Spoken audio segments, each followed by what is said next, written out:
അതിൻ്റെ ഏറ്റവും പ്രധാനപ്പെട്ട മോഹൻ ഭഗത് കഴിഞ്ഞാൽ അതിൻ്റെ രണ്ടാമത്തെ സ്ഥാനക്കാരനാണ്.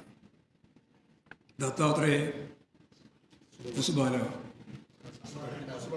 അതന്നെ കുസുബാലെന്നോ ദസുബാലെന്നോ ഒക്കെ പറയുന്നുണ്ട്. അങ്ങനെയുള്ള രണ്ടാമത്തെ ആൾ ഒരു പ്രധാനപ്പെട്ട കാര്യം ഇന്ന് അവതരിപ്പിച്ചിട്ടുണ്ട്. അതായത് ഇന്ത്യൻ ഭരണഘടനയുടെ അടിസ്ഥാന നിലപാടായിട്ട് ചൂണ്ടിക്കാണിക്കുന്ന മതനിരപേക്ഷതയും സോഷ്യലിസവും ഭരണഘടനയുടെ പ്രിയാമ്പിളിൽ നിന്ന് മാറ്റണം എന്നിപ്പോഴും പറഞ്ഞിരിക്കുകയാണ്. അടിയന്തരാവസ്ഥ കാലത്ത് കൂട്ടിച്ചേർക്കപ്പെട്ടതാണിത് എന്ന വാദമാണ് അവർ മുന്നോട്ടേക്ക് വെക്കുന്നത്. ഇന്ത്യൻ ഭരണഘടനയുടെ അടിസ്ഥാന നിലപാടുകളിൽ മാറ്റം വരുത്താൻ പാടില്ല എന്ന വിധിയാണ് കേശവാനന്ദ ഭാരതി കേസിൽ സുപ്രീം കോടതി വ്യക്തമാക്കിയിട്ടുള്ളത്. ഇന്ത്യൻ ഭരണഘടനയുടെ അടിസ്ഥാന കാര്യങ്ങളാണ് സമത്വത്തിൻ്റെയും മതനിരപേക്ഷതയുടെയും എന്ന് പറഞ്ഞാൽ എല്ലാ മതത്തിലും വിശ്വസിക്കാനുള്ള സ്വാതന്ത്ര്യം ഭരണഘടനയിൽ ഉൾച്ചേർത്തിരുന്ന ഒന്ന് തന്നെയാണ്. മൗലികാവകാശത്തിൽ ഉൾപ്പെട്ടതാണ് സമത്വവും അതുപോലെ മതനിരപേക്ഷതയും. ഭരണഘടന ഉൾക്കൊണ്ട ഈ പൊതുവായ കാഴ്ചപ്പാട് അതിൻ്റെ പ്രിയാമ്പിളിൽ ഉൾപ്പെടുത്തി എന്നുള്ളത് മാത്രമാണ് അടിയന്തരാവസ്ഥ കാലഘട്ടത്തിൽ ഉണ്ടായത്. അല്ലാതെ മൗലികമായ എന്തെങ്കിലും മാറ്റം വരുത്തിയിട്ടില്ല. പക്ഷേ അതും അനുവദിക്കില്ല. പ്രിയാമ്പിളിൽ വരുത്തിയ ഈ മാറ്റം അനുവദിക്കുന്നതല്ല എന്ന നിലപാടാണിപ്പോൾ സ്വീകരിക്കുന്നത്. ഭരണഘടനാപരമായ മൗലികാവകാശത്തിൻ്റെ ഭാഗമായിട്ട് ചൂണ്ടിക്കാണിച്ച സോഷ്യലിസത്തിൻ്റെയും സമത്വത്തിൻ്റെയും ഏത് മതത്തിൽ വിശ്വസിക്കാനുള്ള അവൻ്റെ അവകാശത്തെയും മതനിരപേക്ഷ ഉള്ളടക്കത്തെയും ഇല്ലായ്മ ചെയ്യുന്നതിന് വേണ്ടി RSS എടുത്തുകൊണ്ടിരിക്കുന്ന നിലപാടാണ് യഥാർത്ഥത്തിൽ വീണ്ടും ആവർത്തിച്ച് ഏതെങ്കിലും ഒരു MLA MP എന്നല്ല, ഒരു RSSൻ്റെ സംഘപരിവാറിൻ്റെ ഏറ്റവും പ്രമുഖനായ നേതാവ് ഇപ്പോഴും ചൂണ്ടിക്കാണിച്ചിട്ടുള്ളത്.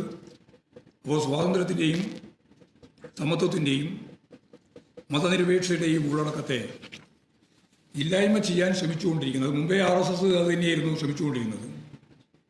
അതിപ്പോൾ വീണ്ടും ശക്തിയായിട്ട് ഉന്നയിക്കുന്നത് മതരാഷ്ട്ര സിദ്ധാന്തം ഫലപ്രദമായിട്ട് കൈകാര്യം ചെയ്യാൻ മതനിരപേക്ഷതയും പറ്റില്ല, സോഷ്യലിസവും പറ്റില്ല എന്നുള്ളതുകൊണ്ടാണ്.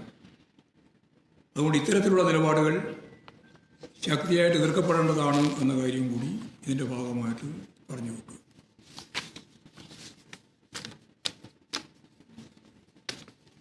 ഇതാണ് പൊതുവായിട്ട് പറയാനുള്ളത്.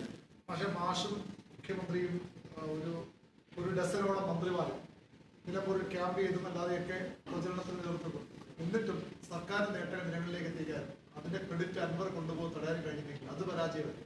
ഞങ്ങളിപ്പോൾ ആ രീതിയിലൊന്നുമല്ല അതിനെ കണ്ടത്.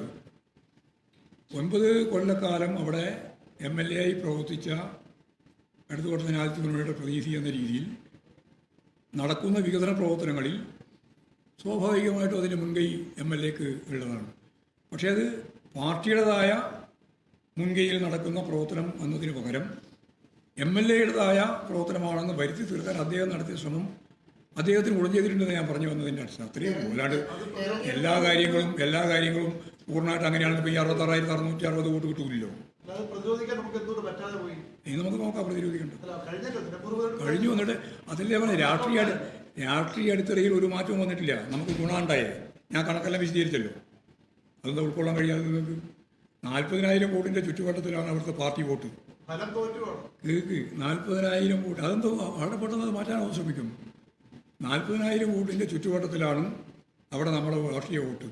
അതിപ്പോൾ 66,660 എത്തി എന്നുള്ളത് വലിയ മുന്നേറ്റമല്ലേ പാർട്ടിയെ സംബന്ധിച്ച്. രാഷ്ട്രീയ പോരാട്ടത്തിലതാണ് ഞാൻ ആദ്യം മുതലേ പറഞ്ഞല്ലോ, രാഷ്ട്രീയ പോരാട്ടമാണ് നടത്താൻ ഉദ്ദേശിച്ചത്. അല്ല, അൻവറിന് കുറേ വോട്ട് പിടിക്കാൻ കഴിയുമെന്ന് തന്നെ നമ്മൾ കണ്ടിരുന്നത്. പക്ഷേ കുറച്ചധികം പിടിച്ചു എന്നാണ് നമ്മൾ കണ്ടത്.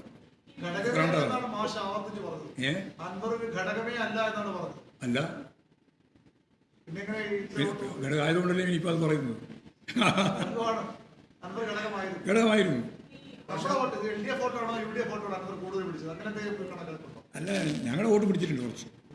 ഞാനത് അന്നും പറഞ്ഞാണ്, അതിലിപ്പം പുതിയ വാദമൊന്നും കാണുന്നില്ല. ഈ സംവിധാനത്തിൽ പുറത്തു പോകുമ്പോൾ അൻവർ ഗുരുതരമായ ആക്ഷേപങ്ങളാണ് മുഖ്യമന്ത്രിക്കെതിരെ സർക്കാരിനെതിരെയൊക്കെ പറഞ്ഞിരുന്നത്. ആ ആശയങ്ങൾക്ക് അല്ലെങ്കിൽ അൻവറിന്റെ ആ ആരോപണങ്ങൾക്ക് സ്വീകാര്യത കിട്ടിയിട്ടുണ്ടാക്കാൻ സാധ്യതയില്ല. ഒന്നും കിട്ടാൻ സാധ്യതയുണ്ടായിട്ടില്ല. സാധ്യതയുണ്ടെങ്കിൽ ഒരു 66,660 വോട്ട് കിട്ടില്ലല്ലോ. ഞാൻ നേരത്തെ പറഞ്ഞത് നിങ്ങൾ മനസ്സിൽ വെക്കണം. 40,000 വോട്ടിൻ്റെ ചുറ്റുവട്ടത്തിലുള്ള രാഷ്ട്രീയ വോട്ടുള്ളൊരു മണ്ഡലം. ആ മണ്ഡലത്തിൽ ഞങ്ങൾക്ക് ഈ രാഷ്ട്രീയ പോരാട്ടത്തിൽ 66,660 വോട്ട്, ഞാൻ ആവർത്തിക്കുന്നില്ല, അത്രയും വോട്ട് കിട്ടിയല്ലോ. അതാ ഭദ്രമായ ഒരു അടിത്തറ ഇടതുപക്ഷ രാഷ്ട്രീയത്തിന് അവിടെ നേടാനായി. അത് സ്വരാജിൻ്റെ സ്ഥാനാർത്ഥിത്വം ഉൾപ്പെടെ ചേർത്തുകൊണ്ടാണ്. വികസന നേട്ടങ്ങളെല്ലാം ചേർത്തുകൊണ്ട് തന്നെയാണ് കിട്ടിയത്. അല്ലെങ്കിൽ ഈ വോട്ടൊന്നും കിട്ടില്ല.